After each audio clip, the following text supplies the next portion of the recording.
Bienvenue à nouveau. J'aimerais revenir, puis après on va les prier,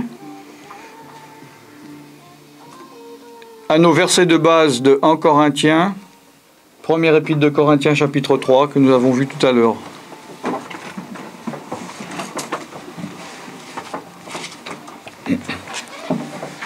Donc c'était, la base c'est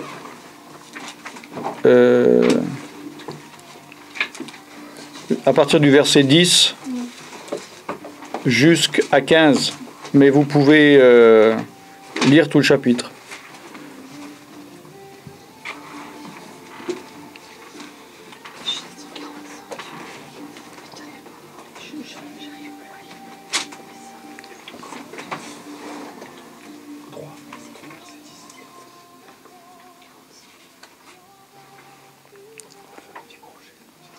Donc on en était arrêté au verset 10. Hein.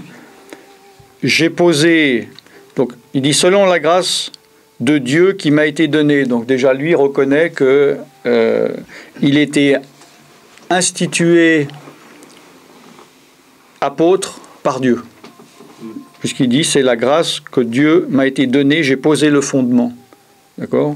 Comme un sage architecte, et un autre a bâti dessus. Mais que chacun prenne garde à la manière dont il bâtit dessus. Donc là, il parle évidemment des serviteurs qui enseignent, etc. Mais on peut le prendre aussi, ce verset, par rapport à soi-même. On a reçu un fondement, on a reçu l'évangile. Ensuite, il faut faire attention de la manière dont on bâtit dessus, parce qu'on a quand même aussi la responsabilité de ce qu'on entend, de ce qu'on écoute, de l'endroit où on va, etc. D'accord ?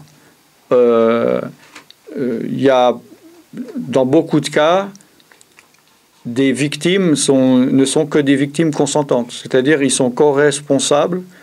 Si par exemple, ils vont dans un endroit où ils vont dire, par exemple, j'ai un mauvais enseignement, qu'ils aillent ailleurs, qu'ils aillent dans un endroit où ils trouvent un meilleur enseignement. Ils ne peuvent pas rester 10 ans dans un endroit et puis seulement blâmer, rendre responsable cette église ou le pasteur, qui prenne sa responsabilité et voilà, qui ne soit pas une victime consentante. Car personne, verset 11, ne peut poser un autre fondement que celui qui a été posé, à savoir Christ, Jésus-Christ. C'est-à-dire, là c'est clair, il n'y a de salut en aucun autre. On ne peut pas être sauvé par quelqu'un d'autre que Jésus-Christ. Vous êtes d'accord ? Oui.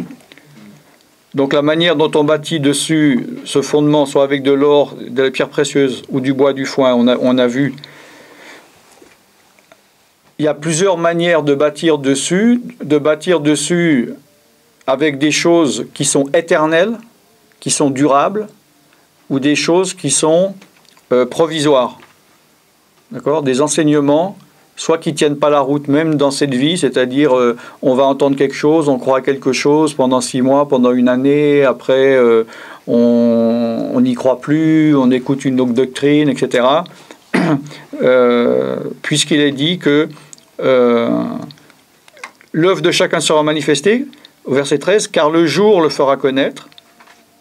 Le jour, quel jour ? Le jour du jugement. Puisqu'il est dit, parce qu'elle sera révélée dans le feu.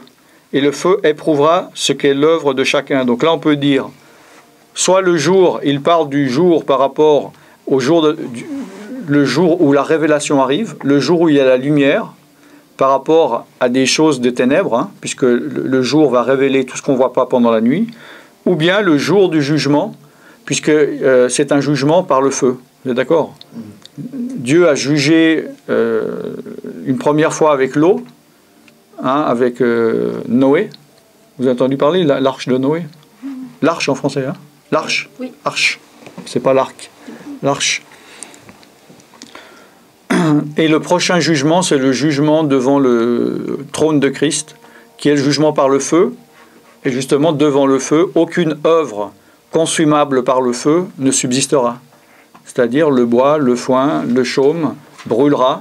Et les pierres précieuses ne brûleront pas. Bon, l'or et l'argent fondent, mais ne se consument pas. Ouais, d'accord. Au contraire, Qu'est-ce qui se passe quand on fait fondre de l'or? Il se purifie. Il se purifie parce que les impuretés remontent à la surface. Je vous ai expliqué déjà l'épuration 7 fois de l'or, hein, je vous ai dit ici, non? Non, pas non. Ah bon? Ça vous intéresse? Non plus, oui, hein? oui, oui. Bon. Non, l'or, il a des impuretés à l'intérieur qu'on ne voit pas à l'œil nu forcément. Peut-être la première fois, oui, ça peut être une sorte de pépite avec, on voit un gros morceau de rocher. Bon. Mais on peut très bien, à l'œil, voir que c'est de l'or pur. Alors, ils le font fondre, les producteurs d'or, et il y a les impuretés qui remontent. À partir du moment où ils remontent, ils peuvent continuer à brûler pendant 1 heure, 1 semaine, 10 ans, il n'y a pas plus d'impureté qui remontera. D'accord ? Donc ils enlèvent avec une sorte de louche, ils vont enlever l'impureté, puis l'or est pur. Et ils vont laisser refroidir, et après ils font de nouveau fondre. Et là, il y a des nouvelles impuretés qui vont sortir,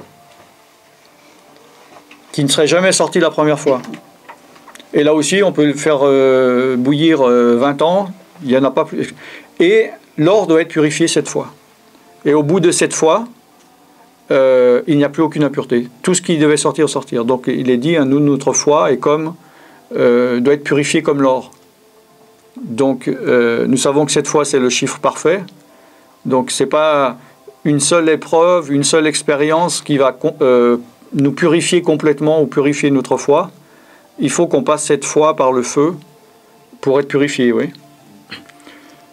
Donc c'est pour ça qu'il est dit, si quelqu'un bâtit sur ce fondement avec l'or, l'argent, les pierres précieuses, parce que ça va durer, oui, et même ça, au contraire, le feu purifie.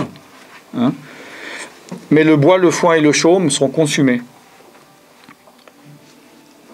Le jour le fera connaître parce qu'elle se révélera dans le feu, et le feu éprouvera ce qu'est l'œuvre de chacun.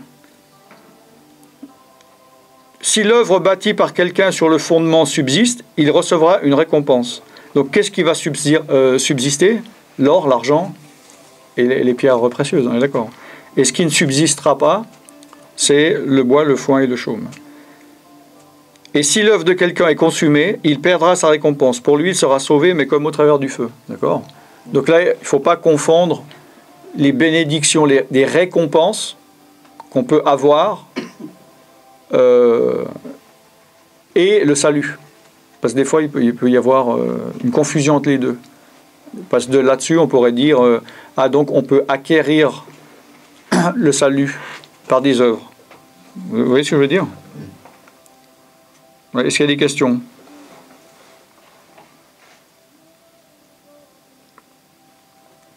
Bon, en général, après le repas, il n'y a pas de questions, parce que tout le monde dort. Hein. La digestion. Voilà. Pourquoi tu nous dis ce texte nous réserve des épreuves de feu de l'autre côté? Non, c'était pour finir. Non, c'était pour finir le sujet, quoi, en fait. C'est pour pas s'endormir. Voilà, c'est pour faire peur. Voilà.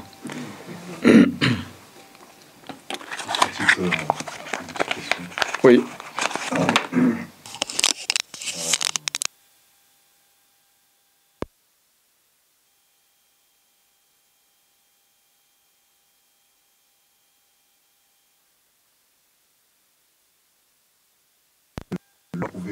Ouais. Par le feu. Donc, il y a des épreuves que Dieu s'en permis. Et c'est pas forcément l'œuvre des esprits. Ou bien sûr. Enfin, du moins, il peut permettre que les esprits agissent, mais c'est pour nous, jusqu'à une certaine limite. Non, une épreuve n'a pas forcément à voir avec un démon. Non, on voit le cas de Job, où il a été vraiment éprouvé. Et où tu veux dire où Dieu a choisi à utiliser. Voilà. Oui, parce que comme je dis souvent, mais apparemment ça choque certains, mais le diable et les démons ne sont que des instruments de justice de Dieu. C'est-à-dire que les démons, bon je répète alors. Des instruments? Oui. Oui, justement, la même chose dans le cadre de Job. Dieu a permis à Satan, donc à utiliser Satan pour faire quelque chose sur Job. Comme par exemple, je pêche, j'ai une conséquence, j'ai un démon qui vient, donc le démon, il n'est qu'un instrument de la justice de Dieu. C'est dans ce sens-là que je veux dire. D'accord. Et non seulement Dieu, je pense, permet des épreuves, mais là, je parle sans avoir affaire avec des démons. Hein. Ouais. Bon, non seulement il permet, mais il veut que nous passions. Nous devons passer par des épreuves pour être purifiés, pour devenir meilleurs, pour enlever les scories, enlever les défauts, pour nous améliorer. Sans épreuve, on ne peut pas progresser, selon moi. Il faut mourir à soi-même. Et on peut pas. Et c'est une très grande épreuve de mourir. Personne ne veut mourir. Personne ne veut que son ancien créature, donc en fait là c'est ce qu'on parlait avant, son moi, ne meure. Avant de me convertir, donc quand nous convertissons, nous naissons de nouveau. Donc on est un bébé. Donc on rentre dans une nouvelle dimension. Mais mon moi ou mon ancienne créature qui avant a vécu 15 ans, 20 ans, 40 ans, ça dépend à quel âge je me convertis. Celui-là, mais il n'a pas du tout envie de perdre ses avantages, il n'a pas envie de mourir. Et pourtant, il doit mourir pour que la nouvelle création, le nouveau moi, si j'ose dire, puisse grandir. Donc, ça va passer par des souffrances. Puisqu'il y a une partie en nous qui ne veut pas passer par là où Dieu veut que nous passions, et c'est la mort. Et justement, on peut avoir un conflit de combattre l'œuvre de Dieu en disant « je ne veux pas mourir ». Alors que si on meurt, eh ben, on laissera la nouvelle créature et en mourant, le grain pourra produire 100 pour un grain. Ouais. Non? Ah. Je suis comme ça avec la tête. Ah, ok, d'accord. Ok, d'accord. C'est pas transgénique. Pardon? C'est pas transgénique, ça va? La nouvelle créature? La nouvelle créature, tu dis? Le grain. Ah, le grain, oui. Non. Oui, c'est vrai. Donc, on est sauvé. Donc ça, c'est le fondement. À partir de là, nous naissons de nouveau, mais tout ce qu'on est, donc tout ce que nous sommes, quand nous arrivons à Christ, il y a beaucoup de choses dysfonctionnelles. Parce qu'apparemment, personne n'a été élevé d'une manière parfaite. Et comme je dis, on n'a pas les mêmes chances. Il y en a qui arrivent dans un plus mauvais état que d'autres, que ce soit physiquement, psychiquement ou spirituellement. Et à partir de là, il faut rentrer dans l'héritage qu'on a reçu grâce à Jésus.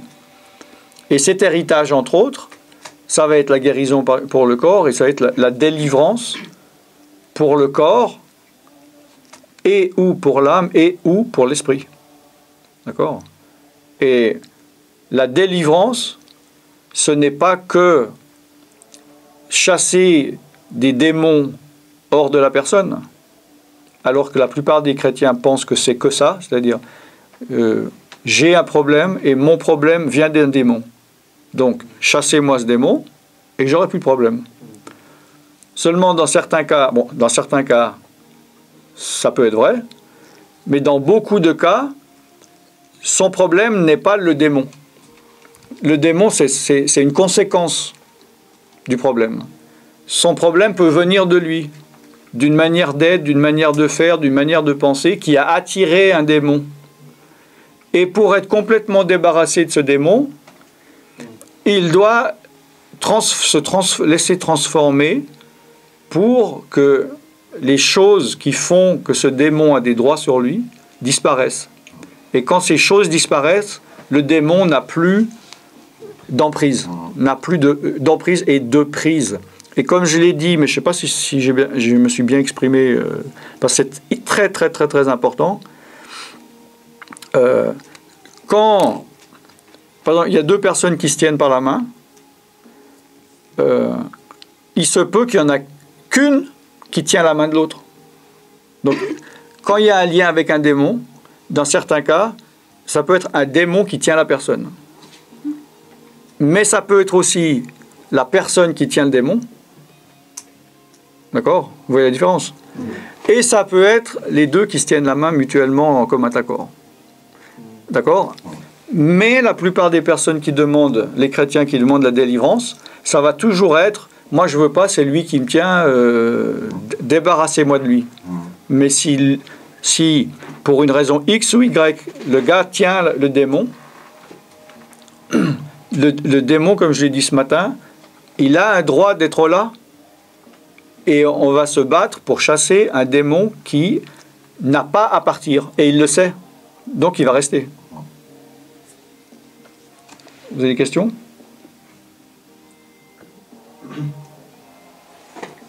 Non? Tout est clair? Bon. Ça, c'est un élément important, donc... Dans quel cas la personne ne voudrait pas lâcher son démon? Alors, soit ça correspond à un péché qu'il aime quand même, puis qui veut rester dans le péché.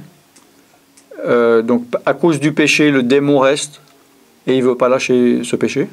Donc, le démon ne va pas partir. Ça peut être le cas aussi qu'il y a des gens qui s'attachent au démon. C'est-à-dire, c'est comme une présence. Tu sais, en psychologie, qu'il y a des gens qui finissent par aimer leur souffrance. Il y a des gens, ils aiment leur dépression, c'est comme une présence. Et ah oui, oui, oui. Oui, puis Ils se sentiraient vides, vas-y. S'ils étaient plus dépressifs, de toute façon, il faudrait qu'ils rebossent, par exemple. Par exemple. S'ils n'ont pas envie de bosser, ils préfèrent rester dépressifs, des choses comme ça.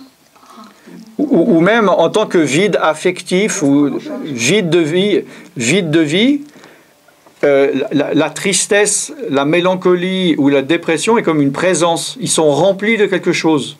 Et ils ont plus peur du vide que d'être remplis, même si ça leur fait très mal. Et donc il y a des gens par choix, ils disent non, je veux garder ma tristesse, je veux garder... Bon. Et dans ce cas-là, ils peuvent avoir une partie, le démon, le fait qu'il soit là, en partie, il y a un handicap ou une souffrance, et en partie, il peut y avoir un avantage. Et ils préfèrent le garder pour le petit avantage qu'ils peuvent avoir. D'accord? Parce que les démons, il n'y a pas que des inconvénients. En tout cas pour un temps. Sinon, personne n'aurait accepté aucun démon dans la vie. C'est comme le péché. Qu'on ne vienne pas dire que le péché, c'est comme se coincer le doigt dans la porte. Il y a du plaisir. Sinon, personne ne va pratiquer un péché. Le problème, c'est que, justement, ça tourne vite au vinaigre, on en devient dépendant, après ça change, c'est pas ce qu'on pensait, mais il y a eu un avantage au début. Puis quand il y a des démons, ils n'apportent pas que des problèmes, entre guillemets. Et il y a des personnes qui veulent se débarrasser de la mauvaise partie, mais qui n'ont pas vraiment compris la dangerosité ou les problèmes du démon, vu qu'il y a des personnes qui peuvent penser que certains démons ne sont pas si méchants que ça. Ils peuvent être attachés d'une manière affective, dans le cas justement de mari ou de femme spirituelle, où ils ont des relations avec, donc ils ont des avantages, voilà, ou bien des relations avec un être mort, décédé, et puis ils continuent à avoir une relation mentale, imaginaire, avec un démon qui leur fait penser à cette personne, etc. Puis ils ne sont pas prêts à lâcher ça. Donc c'est dans ce sens-là qu'il y a des gens qui, dans un sens, disent enlève-moi ça, mais dans l'autre, genre coupe en deux, enlève que le côté pourri, et puis je veux garder la part là où il n'est pas, c'est pas moi, yes. Ça me fait penser à un passage dans les Actes où les disciples ont chassé un esprit d'une servante qui pouvait deviner grâce à l'esprit, et ça rapportait de l'argent au maître. Et donc après, elle ne pouvait plus deviner, et les maîtres étaient très fâchés. Oui, oui. Donc ça peut être aussi au niveau financier. Ah, ça peut l'être, oui, comme des voyants. Oui, voilà. Voilà, exactement. Des voyants, des médiums, des personnes qui utilisent même des commerçants qui vont utiliser une sorte d'esprit de séduction ou de quelque chose pour convaincre les gens, puis qu'ils ont peur que si le démon part, ils ont une personnalité peu intéressante ou ils ont peu de capacité de convaincre les gens. Voilà, ouais, ce qui fait qu'ils ils sont pas prêts à lâcher directement. Comme le cas de l'autiste que je vous ai déjà dit, je crois, aux États-Unis, qui m'a dit j'en ai marre, priez pour moi, mais elle ne voulait pas abandonner tous les avantages ou certains avantages que son autisme lui apportait, comme des dons artistiques, des capacités de réflexion assez rapides, d'analyse assez rapide, parce qu'elle écrit des livres, et donc elle a dit je ne veux pas abandonner ça. Donc pendant des mois, quand elle a appris ça, qu'elle ne pouvait pas choisir, enlever il fallait le démon soit il part ou il part pas, ben pendant des mois elle est restée en stand-by jusqu'à après qu'un jour elle vienne puis elle dit oui j'en ai marre, d'accord j'accepte, et elle a été délivrée. Ses parents, sa mère est psychothérapeute, elle m'a confirmé qu'elle va beaucoup mieux, son père aussi, il est ingénieur, il a la tête sur les épaules, il dit qu'elle va mieux. Je le sens quand elle me parle, quand on se parle. Donc vraiment, il y a eu une grande délivrance à ce niveau-là. Elle a encore un petit reste. D'ailleurs, elle a passé un test.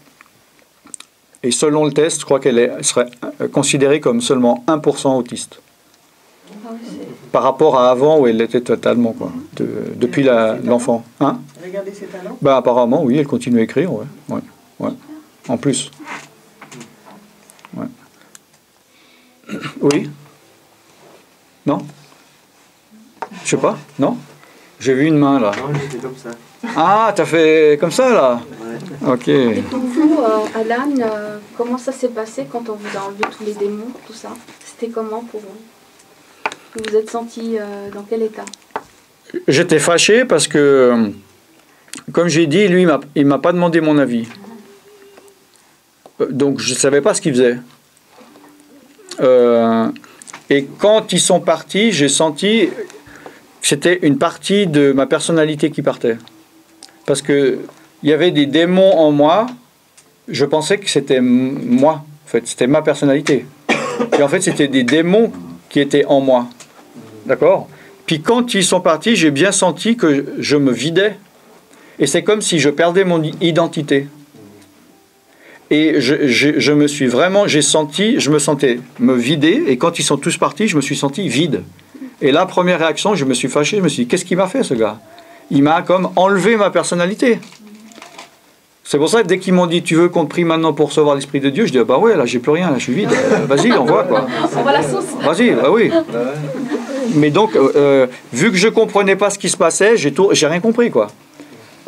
Comme je dis, déjà, il m'aurait demandé, je pense j'aurais dit non, mais de toute façon, parce que je comprenais rien, puis je pense que les démons m'auraient poussé à dire non. Quand c'était l'Esprit de Dieu, je n'ai pas compris que c'était l'Esprit de Dieu, c'est plus tard, en analysant, que j'ai compris ce qui s'était passé. Donc vraiment, j'étais dans l'ignorance la plus totale, et Dieu a dû réussir à me manipuler pour mon bien, pour arriver à faire tout ce qu'il avait à faire. Voilà, parce qu'il m'aurait posé la question, je serais passé à côté du salut, je serais mort et enterré. Voilà. Et donc vous êtes là. Je suis encore là. Voilà. 250 ans après. En pleine forme. 250 ans. Voilà. Juste une petite question à vous poser. Oui. J'ai pu voir dans une de vos vidéos que Salut, vous ça va? aviez... Ah oui. Non, on a une petite discussion personnelle. Ah, d'accord. Non, mais je disais. Je vous dérange ou... Ouais. Oui. Que vous aviez eu une révélation du Seigneur. Je voulais savoir, c'était avant votre conversion ou après? La révélation, c'est-à-dire d'avoir vu? On a vu. C'était avant, c'était peut-être une année ou deux avant. Puisque j'ai pas compris qui c'était. D'accord. Parce que il m'a pas dit je suis Jésus, quoi. Ouais. Il m'a dit je suis l'alpha et l'oméga, et je savais pas ce que c'était. Et je sais pas pourquoi, je comprends pas pourquoi il m'a dit je suis l'alpha et l'oméga alors que je ne savais pas qui c'était. Enfin, je pense qu'il devait savoir qu'une année ou deux après, j'allais ouvrir l'Apocalypse et puis lire ça, que je comprenne à ce moment-là. Mais bon, c'est pour ça que je ne comprends pas pourquoi il s'est révélé à moi. Ça n'a rien changé dans ma vie. D'accord. Ça n'a pas accéléré une conversion quelconque. Et puis même maintenant, je vois pas vraiment, même quand j'en parle, une majorité de gens ne croient pas, sont sceptiques. Donc, je sais pas. Ça a renforcé le changement, peut-être, non? Par rapport à ça, du coup. Non, puisque ça n'a absolument rien changé dans ma vie. À moins que peut-être ma vie aurait été pire jusqu'à ma conversion s'il n'y avait pas eu ça. Ouais, ça, je saurais un jour, ça m'intéresse de savoir. Peut-être juste pour le signe justement de l'Apocalypse. Voilà, peut-être. Bah, moi, l'analyse que j'en ai fait, c'est comme il y avait une chrétienne qui m'avait donné un traité puis que je l'avais jeté au pied. Je me dis peut-être simplement c'est elle qui a prié, qui a demandé à Jésus de se révéler. Oui. C'est peut-être aussi bête que ça. Hein. C'est ça, simplement. C'est pas Parce parce qu'on que- est extraordinaire, c'est pas parce qu'on est mieux que les autres. Voilà, c'est pour ça que moi, après, par contre, j'ai réutilisé ça justement quand j'évangélisais dans les rues, puis que le gars il se moquait de moi, et puis tout ça. En partant, je disais Seigneur, révèle-toi à lui. Quoi. Ouais. Alors peut-être qu'il y en a qui sont. C'est Pareil. C'est arrivé, je sais pas. Mais le verset de l'Apocalypse n'aurait pas eu autant d'effet. Enfin, Ah bah oui, premièrement, non, parce que voilà, parce que bon, maintenant les versions secondes, ils mettent plus alpha et oméga. Hein. Ils mettent je suis le premier et le dernier. Mais là, la version, je crois, c'était 1910, puisqu'on était en 77, donc la version 79, par déduction, n'existait pas encore. C'est écrit je suis l'alpha, l'oméga, le premier et le dernier. Et c'est quand j'ai vu ça, alpha, oméga, je comprenais toujours pas ce que ça voulait dire. Mais dans le contexte de Apocalypse chapitre 1, où il est dit qu'il a entendu aussi une voix qui s'est retournée, puis qu'il a décrit la même chose que j'ai vu, puis le gars lui dit la même chose, ça fait plus le Saint-Esprit qui vient te confirmer, ça fait beaucoup, quoi. Puis c'est quand même, tu vois, il fallait quand même y arriver, que je me retrouve avec une Bible dans les mains, alors que le gars voulait absolument pas m'en donner, il voulait me donner qu'un évangile de Jean, et puis que je commence par l'Apocalypse. Je pense pas qu'il y a beaucoup de gars qui commencent par... Puis pour moi, c'était par esprit de contradiction. Enfin bon, ceux qui connaissent pas mon témoignage, ils comprennent rien ce que je raconte, mais... Et moi, je pense que c'est pour servir de témoignage pour les autres, pas forcément pour Voilà, toi, peut-être. c'est pour les autres. Parce qu'ils se disent, ah, c'est... Oui, mais la plupart des gens, et même les chrétiens, ils y croient pas. C'est-à-dire, Ouais, les non-chrétiens, ils disent il avait pris un LSD. Même Les si chrétiens, on ouais, gens qui voilà. y croient. Chrétiens n'y croient pas. S'il y a 20% Ah non, de gens beaucoup. qui regardent la vidéo qui y croient, bah, c'est déjà pas mal. Bah, il y en a qui mettent le verset on vous dira, le Christ est là, ne le croyez pas. Donc voilà la preuve que vous êtes un faux prophète. Alors je suis pas en train de dire où est Jésus. Voilà.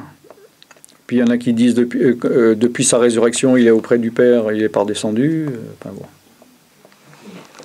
Mon frère, qui n'est pas un homme très loin de parfait, Ouais. il a vu Jésus au salaire. Hein. Ah ouais. Qu'est-ce qu'il faisait, du parapente? Jésus faisait du parapente? Non, il était dans un arc-en-ciel. Ah, d'accord. Et qu'est-ce que ça lui a fait? Eh ben, il était en train de braconner avec son fusil, donc il s'est mis à genoux, puis il lui a dit je crois. Ah bon, bah voilà, au moins ça a été utile pour lui. Là.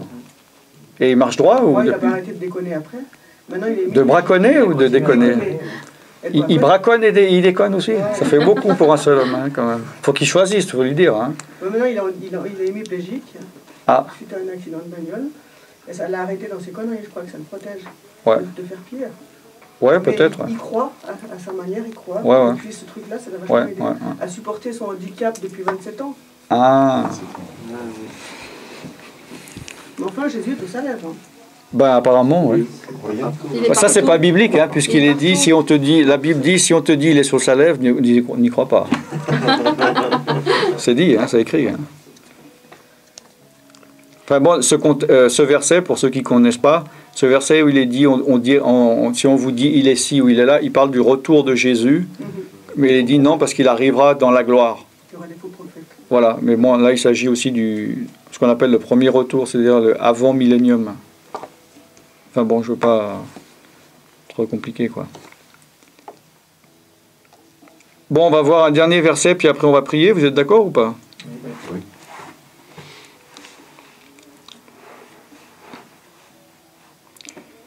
Bon, 2 Rois, Ancien Testament, c'est-à-dire deuxième livre, deuxième épître. C'est pas les épîtres, mais c'est dans l'Ancien Testament. Il y a 1 roi et 2 rois. 2 Rois, chapitre 21.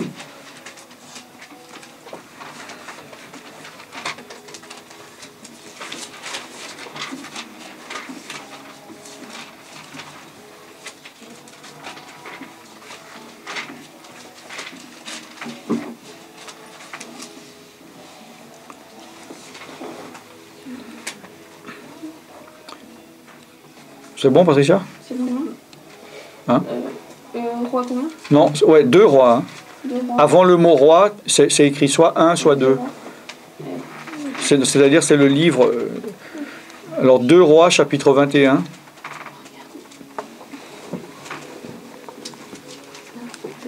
Alors, c'est Dieu qui parle. Quelqu'un peut lire le verset 8? 8 et 9. Je ne ferai plus errer les pas d'Israël hors du territoire que j'ai donné à ses pères, pourvu seulement qu'ils observent et mettent en pratique tout ce que je leur ai commandé, conformément à toute la loi que leur a donnée mon serviteur Moïse. Mais ils n'ont pas écouté, et Manassé les a égarés de sorte qu'ils ont fait le mal plus que les nations que l'Éternel avait détruites devant les Israélites. Voilà. Donc, ouais, c'est bien, là il parle de territoire, bon, là c'est écrit pays. Donc là, il s'agit quand les Israélites, en effet, sont arrivés dans le pays de Canaan, qui est spirituellement l'équivalent du royaume de Dieu dans lequel nous devons rentrer. On est d'accord? On doit rentrer dans les promesses spirituelles. C'est ça le royaume de Dieu, d'accord? Il ne faut pas confondre paradis et royaume de Dieu. Est-ce que tout le monde est au courant de la différence, hein? Ou pas? Non. Non? Non. Qui sait? Alors le paradis, c'est le royaume des cieux. Bon, alors, bon, oui, ça devrait, mais malheureusement non, dans le sens que, apparemment, les Hébreux, dans le Nouveau Testament, alors que c'est traduit en grec, le terme utilisé par les Hébreux, royaume de Dieu et royaume des cieux, en fait, apparemment, parle de la même chose, c'est le royaume de Dieu dans lequel on doit rentrer. Et mais le royaume de Dieu, donc le royaume des cieux, c'est ce qu'on doit, spirituellement, c'est les bénédictions auxquelles on a droit. Voilà.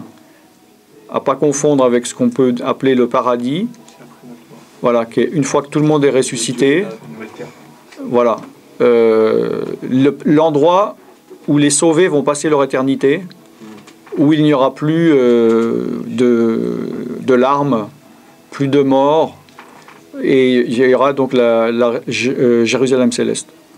En effet, également dit la nouvelle terre et les nouveaux cieux. Donc là, il s'agit du royaume de Dieu. Et il dit, une des bénédictions que Dieu donne là, il dit, je ne ferai plus errer les pieds d'Israël hors du pays que j'ai donné à ses pères.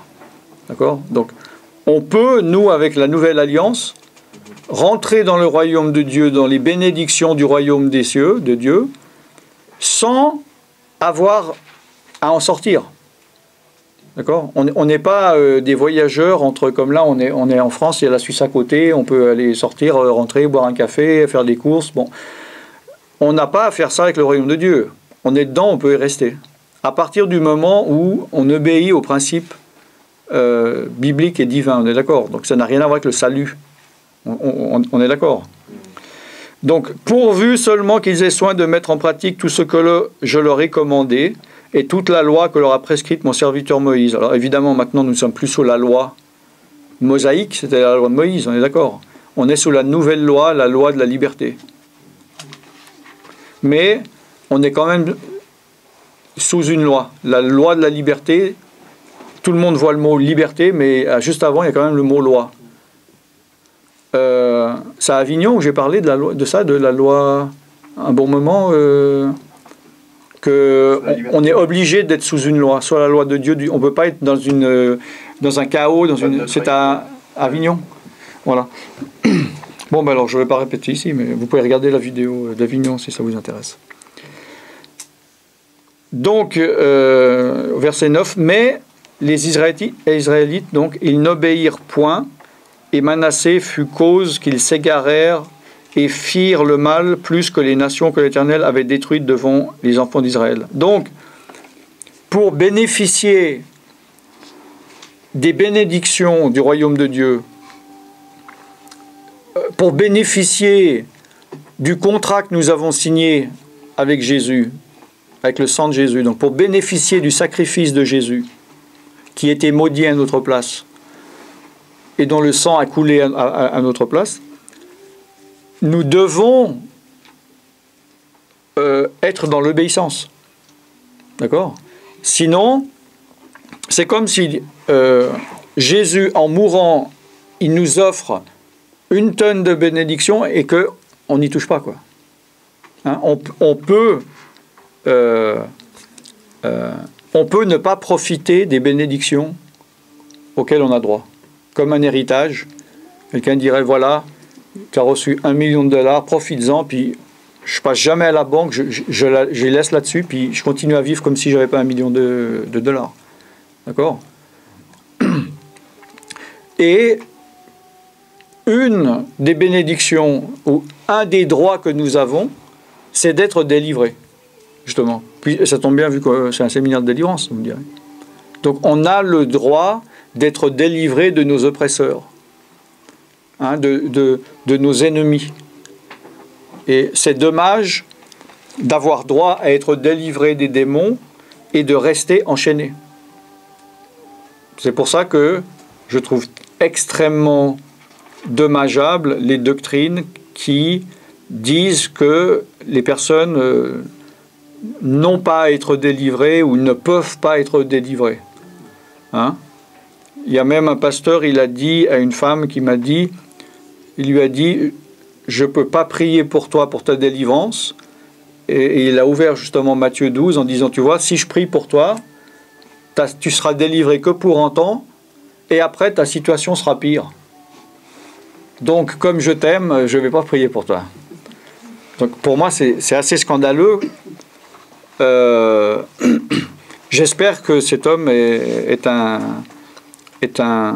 simple d'esprit et un ignorant, parce que sinon c'est grave. S'il se rend compte, s'il réalise ce qu'il fait, c'est grave. Voilà. Est-ce qu'il y a des questions ?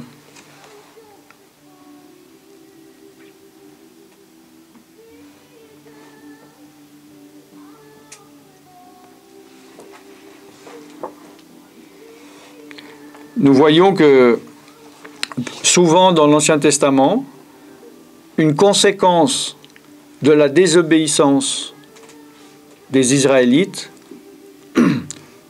c'est que leurs ennemis ont régné sur eux.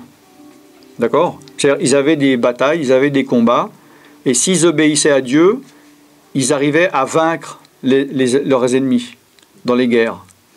Et s'ils désobéissaient, ils perdaient les guerres qu'ils prenaient, et également, une deuxième chose qui est arrivée plusieurs fois, ils ont été emmenés captifs, en dehors de Canaan, entre autres en Assyrie, ou à Babylone, d'accord ? Enfin, le royaume de Babylone. Hein ?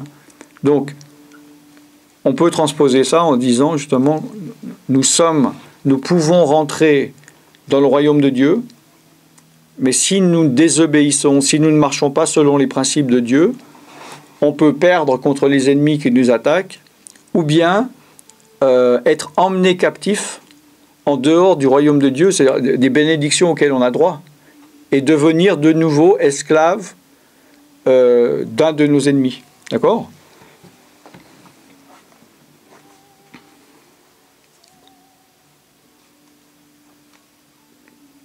On voit dans 2 Samuel, chapitre 7, verset 10, Donc 2 Samuel de nouveau, ça veut dire qu'il y a 2 livres de Samuel. Il y a le premier livre de Samuel et le deuxième livre de Samuel. C'est pas le chapitre.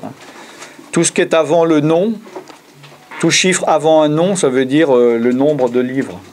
Donc là, c'est 2 Samuel, Ancien Testament, chapitre 7, verset 10. Si quelqu'un peut lire.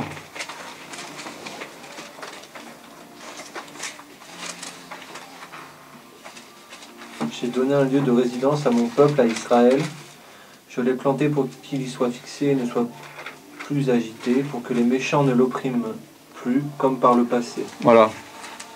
Donc une des bénédictions, on voit que Dieu, dans le pays de Canaan, donc dans le royaume de Dieu, il nous a donné une demeure. Il a dit quoi là? Une habitation? Qu'est-ce qu'il dit? J'ai donné un lieu de résidence. Un lieu de résidence. Une demeure. D'accord? Et je l'ai planté pour qu'il y soit fixé et ne soit plus agité. Et que les méchants ne le priment plus auparavant. Donc si nous sommes dans l'obéissance de le royaume des cieux, hein, on est planté, on est fixé pour ne plus être agité, pour que nos ennemis ne nous oppriment plus comme auparavant. À partir du moment où nous obéissons à l'Esprit de Dieu. D'accord? Vu que on n'a plus, comme dans l'Ancien Testament, des listes de lois. Ça tu peux faire, ça tu peux pas faire. On est d'accord? C'est l'Esprit de Dieu qui nous enseigne. Il est dit dans le premier épître de Jean, au chapitre 2, hein, l'Esprit de Dieu, l'onction de Dieu nous enseigne. Vous connaissez ce verset?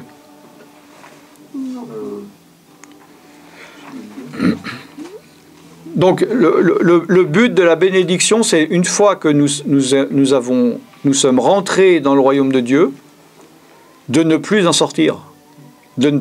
D'accord? Et comme je le répète, là, je parle symboliquement du royaume spirituel des bénédictions. Ça n'a rien à voir avec le salut. Vous voyez ce que je veux dire? Je dis ça par rapport à ce qu'on a vu avant dans Corinthiens, d'accord?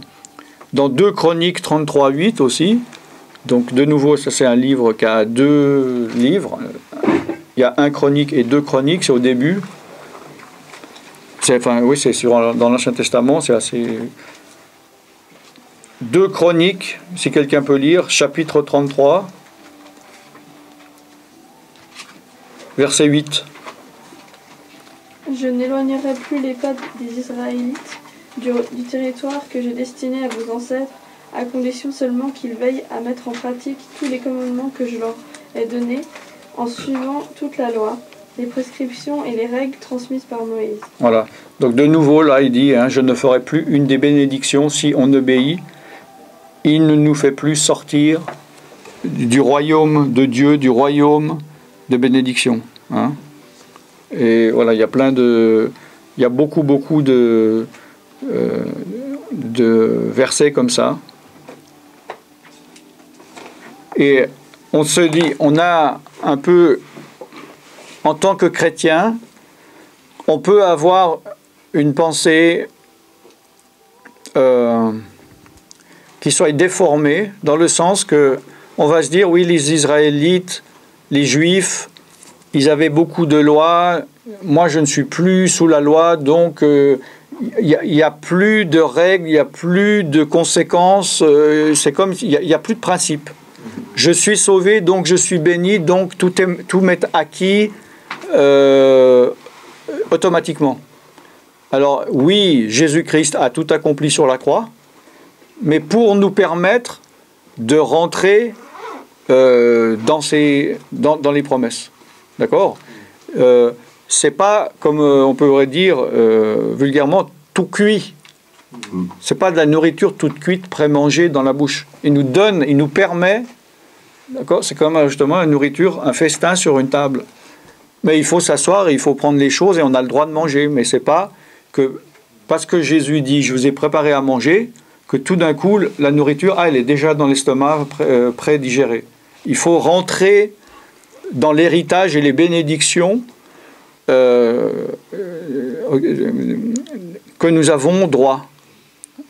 Et de nouveau, la délivrance est une de ces choses dont nous avons droit, mais nous sommes quand même régis par les principes de Dieu. Donc, malgré que Jésus-Christ soit mort pour sauver tout le monde, il y a des personnes qui ne vont pas être sauvées. Vous savez ça?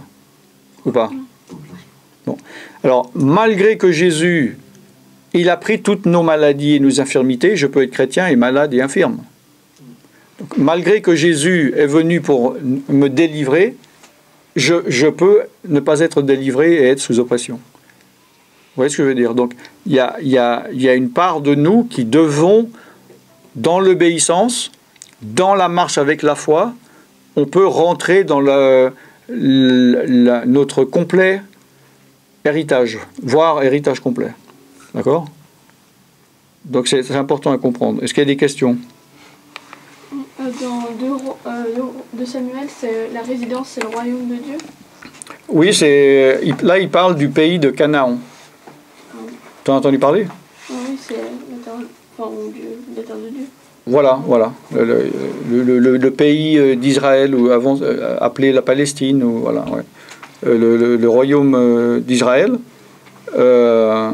qui était justement symbole, puisqu'ils venaient d'Égypte où ils étaient esclaves, c'est symbole du péché ou du monde, ou du diable, du royaume du diable. Puis on vient dans le royaume de Canaan, qui est symboliquement le royaume de Dieu, où l'on doit rentrer justement maintenant. Et il ne s'agit pas de quand on sera mort pour l'éternité, vu qu'il y a des personnes qui interprètent ça comme ça, et justement qui disent, quand Jésus a dit « je peux être guéri », c'est pas maintenant, c'est pas ici. C'est dans l'éternité, je serai plus malade. Dans l'éternité, je ne souffrirai plus. Dans l'éternité, je serai délivré. Mais il y a des choses auxquelles on a droit déjà ici. On peut se faire guérir ici aussi sur terre. Voilà. Pour autre chose. Voilà. Donc, autant prendre ce qu'on peut prendre, vu qu'on ne peut pas tout prendre. Vu qu'on vit encore dans la corruption. Vu qu'on vit encore dans son corps et qu'on doit mourir. Donc, on vit dans la corruptibilité. Ça se dit, ça existe, ou c'est seulement la corruption? Ouais. Voilà. Hein? On vit dans le fini et pas dans l'infini. Voilà. On n'est pas complètement extrait. Comme je le dis, Dieu aurait pu décider que quand on entend l'évangile et on se convertit, oui, je crois, clac, on disparaît d'ici, puis on rentre au paradis. Et puis qu'on est déjà dans la vie éternelle. Mais il y a des gens qui pensent que c'est déjà comme ça. Justement, ceux qui disent qu'il n'y a rien à faire. Voilà. D'accord ?